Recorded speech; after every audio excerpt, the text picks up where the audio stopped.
Hello and welcome back to Rage Gaming and more Path of Exile 2. Today though, my fellow mercenaries, I'm back to update you on my Endgame Witchhunter and my grenade focus build. My experience with the Endgame and mapping in general is that it's a pretty brutal jump in the challenge. The incoming damage is often bursty and can leave you tense the whole time. You can suddenly be one-shot by a variety of very unclear things, and so this meant a key change in my setup and the focuses of it. So I've got a lot to say about that, so I'm going to cut this video into two sections. The first section will be a big important overview of those changes and why, so you can understand them and know maybe when to make those changes yourself. The second section will highlight all that main stuff, you know, the gear that I'm using, the skill tree, the usual overview, but quicker. So you can check it out in those sections if you want quickly. I'll get the real overview and update on why in this first section. Before we get into that though, I want to acknowledge the incoming patch, which is going to help reduce a lot of the BS that occurs with rares and many situations in mapping. Higher tier mapping will remain brutal though, so this is the plan I'm sticking with. So because of all of that, I've had to actually change the plan with the ascendancy pretty big. The whole setup with the skill tree has changed quite a bit. It results in a much tankier setup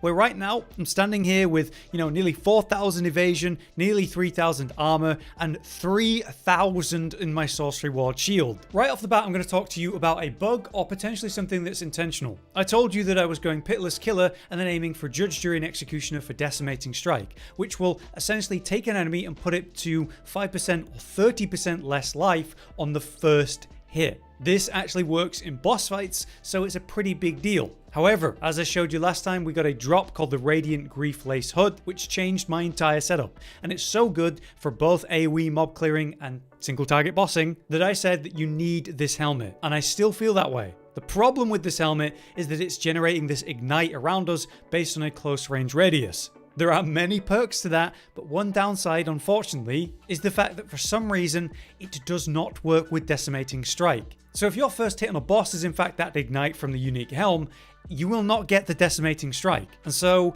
I'm pretty upset by that. I don't know whether this is a bug with the helmet, whether they'll fix this at some point, or it's intentional. But as it stands, yeah, decimating strike's not going to be that effective, and so we go more into sorcery ward for massive benefits to that instead. So let's talk about sorcery ward and why it's so potent, and a PSA on why you should not go sorcery ward until you're ready. First up, sorcery ward will cut your armor in half and your evasion rating in half. It's absolutely devastating. In exchange, you will get this meaty shield that protects you against elemental damage. A lot of the damage you're taking, especially in mapping, is actually element damage, so this is very, very relevant and worth taking that hit. But in its initial version, the Obsessive Ritual version when you get it unlocked, I don't think it is, and so I'm warning you, don't take this until you've got your third set of Ascendant points so that you can take the upgraded version, where as you can see, it gets a 50% increase to the effect of Sorcery Ward, so a juicier shield,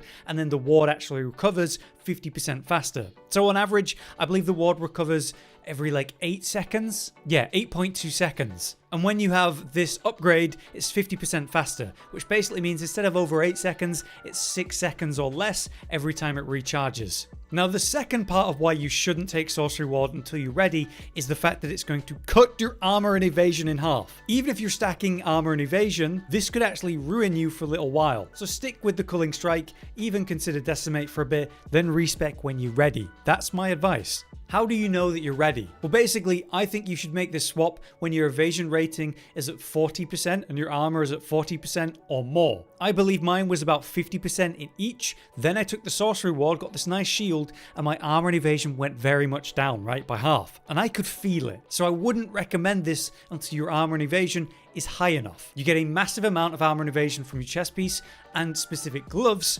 You can get an incredible amount of value from your gloves, which we'll talk about with the skill tree. The basis of all of that then is stacking armor and evasion as effectively as possible. And as I referenced at the end of my skill tree talk last time, I was looking at this tree down here, which provides you with 8% evasion rating as extra armor. So all of my evasion's going to my armor a little bit. And then also leather-bound gauntlets, plus 1 evasion rating per 1 armor on equipped gloves. It's a 1-for-1 ratio. So you want to stack as much armor on your gloves when you've got that passive as you can get. The specific type of gloves we're talking about is the riveted mitts, because they come with the juiciest armor to then, you know, up in quality and stack. The sorcery ward is entirely based off of what armor and evasion rating you have. The more armor and evasion rating you have, the bigger the shield. So this whole area provides you with a load of increased armor and evasion rating with that setup, and that's why I'm aiming for that. But there's more ways you can get that. For example, you definitely want Feel No Pain and everything around that. As you're coming down to the left here, in only a couple points you can reach Backup Plan. 40% increased evasion rating if you have been hit recently,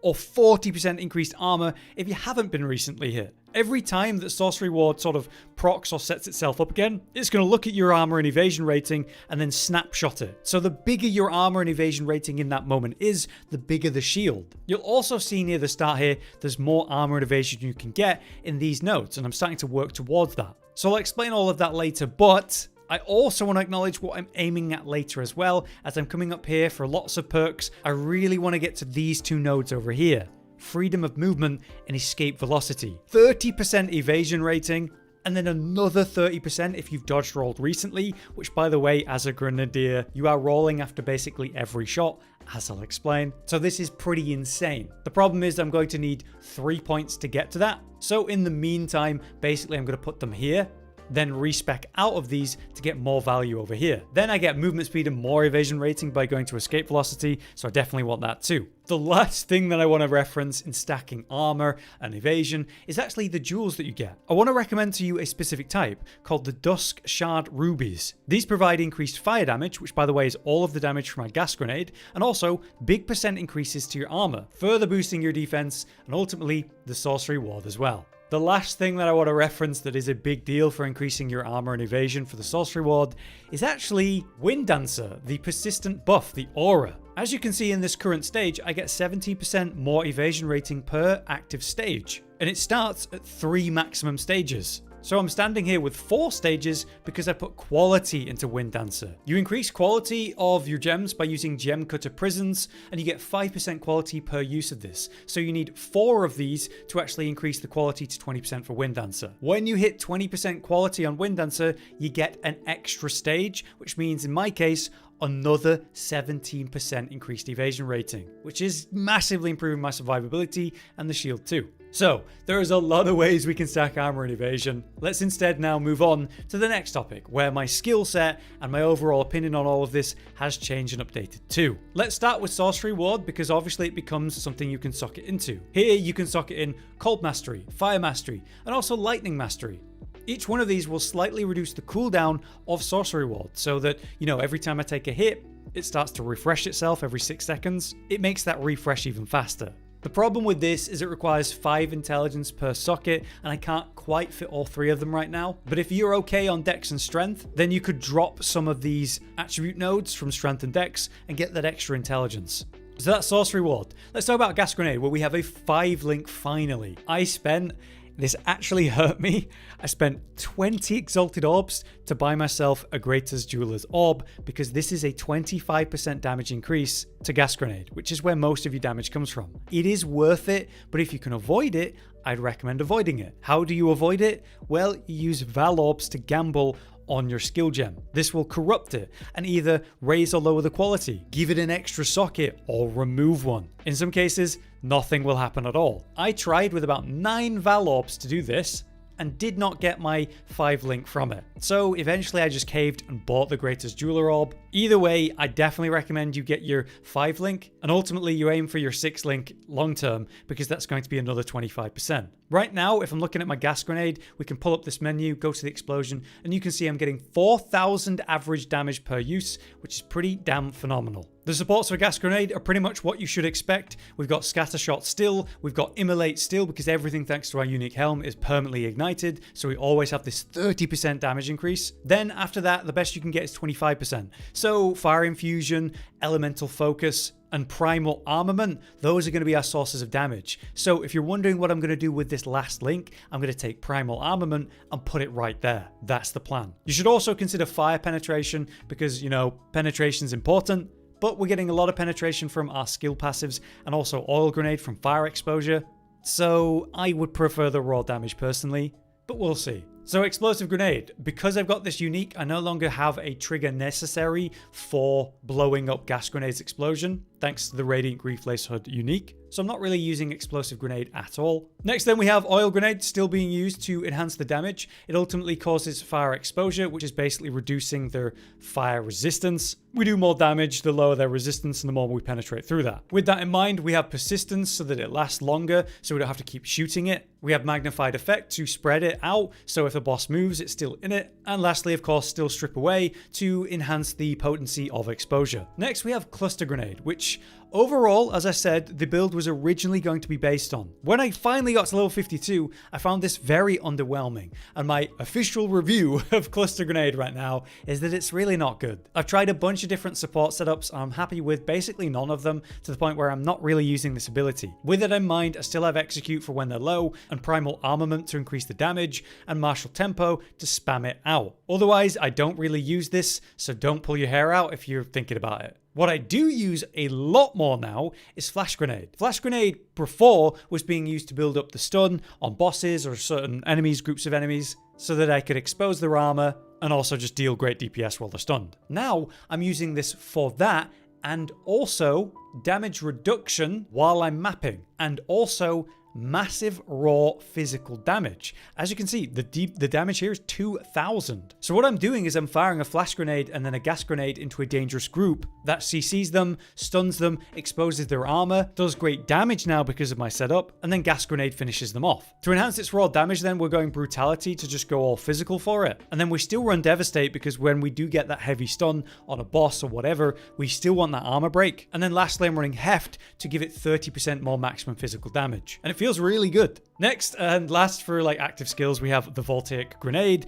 the volt grenade. There is a lot to consider for this one. Why are we using it? To generate shock specifically. Shock means 20% times increased damage for all damage types. So if I shock a target, everything I do to them after that while they're shocked is massively increased in damage output. So for single target, this is incredible for bossing. However, the issue was generating the shock consistently. With that in mind, last time I told you I'm running conduction, so that chance to shock is increased, and lightning infusion, because it's based on the lightning damage that you deal. Now, I'm also running stormfire, so shocks from supported skills do not expire ever on an ignited enemy. As you know from my unique, I literally always have an enemy ignited. Even in a boss fight, I can walk in and out because that ignite lasts a little bit, then I refresh it by walking back in. This means if we land a shock with Volt Grenade, it's going to exist for the whole fight. So we're opening the fight by spamming these Volt Grenades, getting shock, and then enjoying the massive damage multiplier for the rest of the fight because of Stormfire. So it's worth the intelligence to run, and it's pretty much why I don't have that third slot in Sorcery Ward right now. Technically, there's another setup you can use with a bow, where instead of Voltaic Grenade, using like a Storm Shot or something like that. And basically it has much better lightning modifiers, so you're likely to get the shock off very quickly or on the first shot. This would require you to have a second weapon and mess with the skill tree as well. The thing is, with the Volt Grenades, I'm opening the fight by putting down, say, Oil Grenade, then throwing out a bunch of Voltaic Grenades. Then I'm getting shock the moment the fight actually begins as the monster activates. So they're always shocked anyway, and I don't really need to commit a second weapon for that. I do want to test it to give you a valid, here's my experience with it update. But right now, I'm pretty damn happy with the Volt Grenade, despite knowing about that incredible bow setup. And the thing is, there's a different second weapon setup that I would love to try more than that. It's a really fun and effective blink setup for incredible mapping speed, where you're using kind of a wand, and I think it's a focus to give yourself loads of intelligence. And then you're able to zoom around mapping by teleporting. So I want to try these things and give you an update on which I think is better, basically. But in the meantime, Volt Grenade is incredible for single target. The last changes that I need to talk about for your skills then are Wind Dancer, Herald of Ash, and Attrition. Wind Dancer is amazing for the evasion that it gives us. You must run this. And you want it max quality, as I said. That aside, this is going to be giving us clarity, the constant mana regen we need.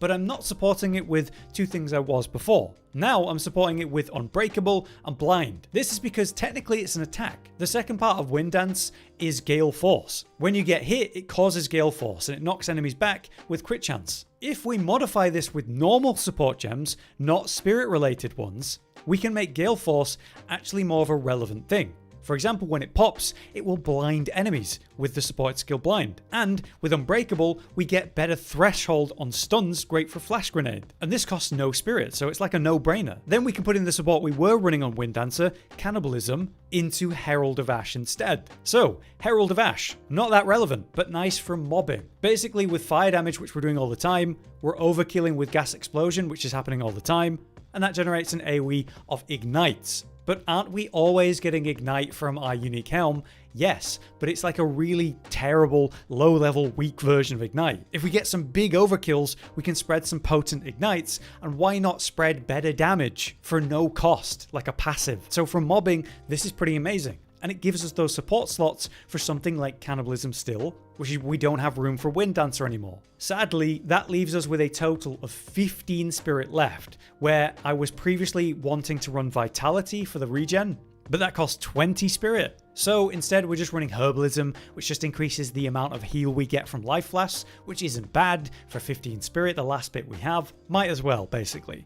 But lastly, we also have Attrition. Attrition means you get Culling Strike against rare and unique enemies, like bosses, if you've been in their presence for at least 33 seconds. That's a bit too long for most bosses, but the part that does matter is you deal 1% more hit damage to rare and unique enemies for every 2 seconds that you've been in their presence.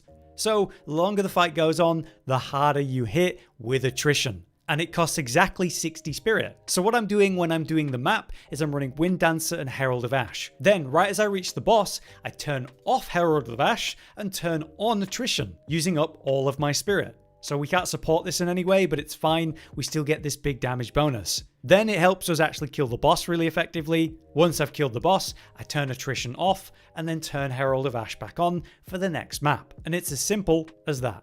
Right, that's a lot that we've covered. Let's now talk about the rotation and gameplay stuff. First up, why am I rolling like so often? Basically, it feels good. It's good to be evasive. You dodge range attacks with it, but also it works as a kind of cancel. When you fire your grenade, you get this little reload animation and it slows you during that. To avoid that and maintain movement, you just roll. So you fire a shot or two and then roll while you're doing that recovery animation and instead perform a roll. As I said with the plan with the skill tree, I'm planning to aim for freedom of movement, which means we're going to get extra evasion rating every time we dodge roll. So doing this is actually going to be really beneficial. Otherwise, what about the rotation for AoE clear and mobbing? Basically, make sure you have the Fire Herald set up as I've just explained active, and then you're going to gas grenade and roll through. If it's that easy and no problem, awesome. But I send out a flash grenade and then follow it with a gas grenade every time there's any feeling of danger. I want every single pack that I'm attacking to not even get a chance to attack me. In that case, I send out flash grenades. And don't forget, the flash grenades doing great damage now with the setup, so it's worth doing. Meanwhile, for single target, you just make sure you have the attrition setup active before you begin, and then you go into the boss fight. Most of them do some sort of RP, then activate, so in that time you can set up an oil grenade under the target, send out multiple volt grenades to set up for the shock, and then just stay close enough for ignite to begin from the unique. After it's active, you start spamming flash grenades to deal good damage and build up stun. And then when it's stunned, armor broken, exposed from the actual oil grenade, also shocked from the volt grenades, we begin to spam gas grenade, and then also drop some clusters if gas grenade needs any restore time. Outside of that, we maintain exposed from oil if they move around, set up the next stun, and just spam gas grenades. So, those are the big changes and all the juicy details for those of you following along. Here is a very fast overview of the other stuff you might want to know. So, looking at the Ascendancy to begin with, we start with Zealous Inquisition, and then we go into Obsessive Rituals and Ceremonial Ablution so that we can power up the Sorcery Ward. Do not do this if you don't have enough armor and evasion to tank the 50% cut, and if you're not ready for that, stick with Pitiless Killer. If you're wondering what I'm going to go for at the end here, I'm probably going to pick up Culling Strike to keep my mapping feeling great as we progress. For the skill tree then, we need a lot of armor and evasion. And based on this being an advanced endgame guide, I'm not going to go through the pathing. I'm just going to show you what I'm running and why. So we come around to the left here and pick up our intelligence nodes, and I pick up backup plan and all the armor and evasion that comes with that. We also make sure to come into battle hardened and feel no pain, and of course remorseless for the damage increase. The next few points I'm spending here on extra armor and evasion just to buy time. As soon as I have the points necessary over here, I'm going to spec out of those and reach for freedom of movement and go towards escape velocity as I've explained. In the meantime, we come down and pick up all the nodes around here for two-hand weapons. coming straight through the middle, picking up grenadier and cluster bombs, going around the bottom side because cooldown recovery is way more important than grenade area of effect. On the way down, we come through adrenaline rush as before, coming around to volatile grenades. Here we also get a duel slot where I recommend you go for % increased armor and % increased fire if you can get those duels. Then we move down through distracting presence for the all-important CDR. This means that you're getting your charges of your grenades faster. It's vital. Coming straight down then, we get our next dual socket where we're running that fire damage and armor, and come down to repeating explosives for that chance to grenades to activate second time. While we're here, we also go into sand in the eyes. Attack speed is very important. Attack speed basically means how fast you shoot out the grenades. Not how fast they pop, but how much you spam them out. The higher attack speed, the better burst you're going to have, say, in single target. Also over here, we pick up Giant Slayer for the increased damage to rares and uniques like bosses. Coming to the left, we pick up all the nodes, General's Binding and Leatherbound Gauntlets. Coming around to the left, we do come to the fire nodes, helping with Fire Pen, and also Incendiary, giving us 30% increased damage with hits against burning enemies, such as the permanently ignite enemies we're facing. Right, that brings us to the long route over here to the right, where we're picking up more penetration for our elements, and importantly, more cooldown recovery rate, as I said, super important. Then we come all the way up to the right, where we're passing through another dual socket to pick up Catalysis for 20% increased element damage with attacks. Again, all our damage is from fire, so that's pretty nice. For future plans, we're going to be going into freedom of movement and escape velocity, and long term I'll be aiming over here for relentless to get sturdy metal and all the extra armor that will provide. Now the gear. Here's the weapon that I'm using. On your crossbow, you ideally want the one that's called the Bombard crossbow, because that has an inherent passive to fire an extra projectile. However, I just can't get one right now, they're very expensive, so I'm running this instead. You want % increased physical damage and flat physical and fire. Under that, we're looking for attack speed and levels to projectile skills. Be aware that by getting levels to projectile skills, you are increasing the cost of your skills. So as you level up Gas Grenade, it costs more mana. This can become pretty devastating if you have too much extra level, so be aware that you might want to run Clarity as a support if you end up with lots of extra projectile skills from, say, your weapon, your amulet, and otherwise. It is worth it if you can manage the mana, but if you can't, it's not. So we are looking for gain mana or mana increased regen on some affixes here and there, as you can see we have here. But I'm not running accuracy on really anything. As I understood it, accuracy is all about making sure that your attacks successfully land. But as it turns out, this is based on dealing direct damage to the target. So if I fire like a basic bolt, accuracy will be affected by that. So I need 100% accuracy if I want that to hit every time. But grenades aren't hitting directly. They're being fired and then exploding in a kind of AoE. It doesn't care what it hits. So accuracy doesn't matter for us at all. So accuracy doesn't matter, and I don't think about it anymore. For the unique helm, it's the same as before, Radiant Grief. For the amulet, I'm running a Jade amulet for the extra dexterity, and I finally got my allocation. Basically, you're able to get an extra skill, like a notable like Blur, without having to path around to it. So Blur's amazing. 4% movement speed, 20% increased evasion rating, which is giving us bigger defense across the board, and then extra dexterity. Amazing. There is one other that I could recommend somewhere over here. Yes, Step Like Mist. It's the same thing. Extra movement speed, but 5 dexterity and 5 intelligence instead. But then you get 15% increased mana regen. Let's say that you have way more levels in projectile skills. You'd want the extra mana regen. So that could be an option too. To get these, you need to anoint an amulet. And to do that, you use the Delirium system. So by holding Alt, it tells me what I needed to get Blur. I needed a yellow, a green, and a red. So you can see this system as you pull out one of the distilled emotions and click on it, and then you put the amulet in here, and then you put them in. So let me show you when I was doing this one for Blur. It's really that simple. The problem is that there's the easy Delirium rewards, like on the top tier, and then the more rare ones. And so one of them is a rare one for this. So I bought that for like 6 Exalted Orbs personally. Otherwise, Jade Amulet helps me with my dexterity requirements. I would also recommend the one that gives you max life instead of this, if you can get away with it. For your jewelry, you're looking to get your resistances sorted, and then extra mana, extra life, and extra rarity of items. That's generally what I'm looking for. So I've got that on my amulet. On my ring, we have extra evasion rating as well as the resistances, and you can get some flat damage increase too, as you can see, for cold damage, physical damage, and even lightning. But mana regen, I think, is the most important like side stuff here, like max mana or mana regen, so that you're able to spam your abilities freely. For the chest piece, this is important. Why are we running specifically the rogue chest piece? Well, it's because it's one that has the highest armor and evasion rating available, and we need that nice mix of armor and evasion rating for the ward. It also comes with inherent max life, which is really nice. So on this, you're looking for your element resistances, armor, evasion rating, and max life. For the gloves, it's really important. I recommend the riveted mitts specifically because they have high armor. Every 1 armor you have on your equipped gloves goes straight to evasion as well. So these are just the best option for that. But obviously, max life and resistances, that's what it's all about here. So on the belt, we have the same thing, resistances, max mana, max life, and armor. And finally, for the boots, you want as much movement speed as you can get. Probably you're aiming for 35%, but it's impossible to get, so just buy like a 30% one like me. And then again, resistances, mana, armor, evasion rating. What are we actually socketing into these? Well, you want increased physical damage for your weapon, so that's iron runes. And then you need the resistances that you're lacking. So if I pull up my resistances, you can see that I've got nearly cap, fire, cold, lightning, and chaos, a nice balance. After the next patch, they're actually going to remove the element negatives when you go into tier 6 maps, which I've been hit by, and then tier 11 again. So I'm actually going to be overcap on my fire, cold, and lightning when that patch comes in. So all you care about with your sockets on your armor is to get element resistance cap. After that, you can add something like iron runes for increased armor, evasion, and energy shield. Again, feeding our armor, our resistances, and the shield. I'm running a charm that's just helping me with that last bit of chaos resistance, as you can see. And then I'm pretty much running the same as before with my flasks. Increased amount recovered and charges regained per second.